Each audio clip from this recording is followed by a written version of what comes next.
Hello, I'm Alfred Bundy. Welcome to this special edition of Meet the Leaders here at the New Jersey League of Municipality Convention in Atlantic City, New Jersey. My special guest is the Honorable Assemblywoman Shavonda Sumter.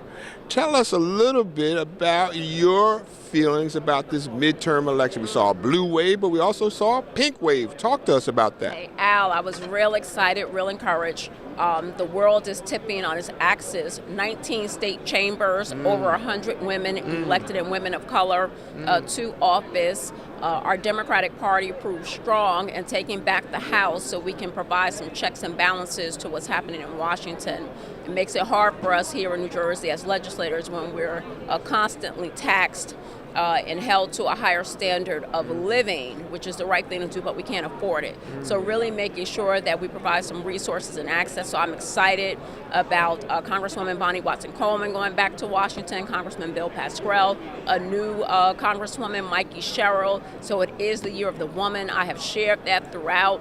And just watching the ladies across the state really break that glass ceiling.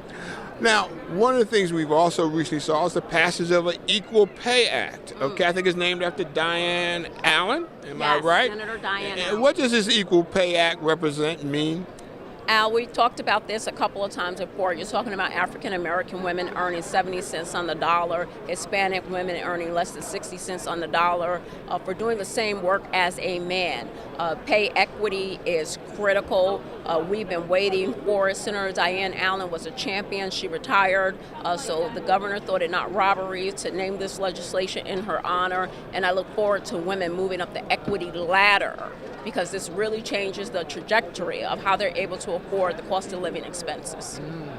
Speaking of pay, one of the things we're still struggling with, haven't quite got there, not that it's really a whole lot of money, but what's your reaction or feeling about a $15 minimum wage? So the $15 minimum wage is really, I'm looking for a cost of living or livable wage expense. In New Jersey, again, our housing prices are expensive, healthcare is expensive, and we're really trying to make sure that people can afford to take care of themselves. They shouldn't be working and still can't make ends meet. So for me, I'm looking forward to tip workers, which are majority women who are 24 years of age and older with children that only earn $2.13, and we don't talk about that enough. Let's make that clear. That's in mainly the hospitality industry. Yes. There is other industries, but mainly the hospitality industry, your local restaurant, Yes. diner. Mainly the hospitality industry. It's in the top 10 industries for the state, and you're talking about earning $2.13 and the consumer making the difference to meet the minimum wage. So for us and for me, it's been important that we make sure that we do not leave people out, let alone women out, as we try to move the needle forward so that we can make sure that everyone can afford to live the lifestyle that they choose. Now, we want to protect New Jersey values, but we also want to protect the rights of immigrants. What's your feeling? Sanctuary state, sanctuary city, should be, maybe not? Al, I'm from Paterson, New Jersey, 52 different ethnicities. So we are a safe haven. We've been a sanctuary for many nationalities as they come to our state and to our country. We want to make sure that there's a pathway to citizenship.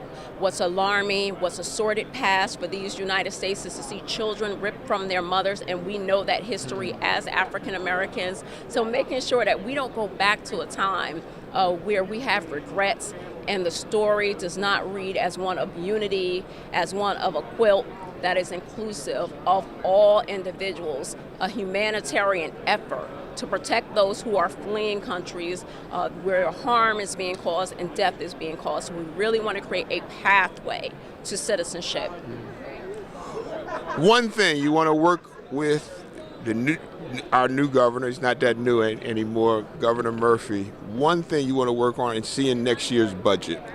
So a couple of things that I'm working on. One thing. You said one, but for me it's important that we move tip workers, that we include them in any type of minimum wage increase, because again, this is a workforce that has not had a salary increase from the base pay. Okay, so that's what you're suggesting? From the base pay of $2.13 since 1938. Okay, so you want to increase that base pay? We have to increase that base pay and make sure that they can afford to live and eat where they work. All right, so you suggest to do that with a piece of law, a piece of legislation? I have a piece of legislation. The bill is 1972. I've been championing this issue for 6 years. Okay. So it's really a passion of mine, and it's the right thing to do. Okay.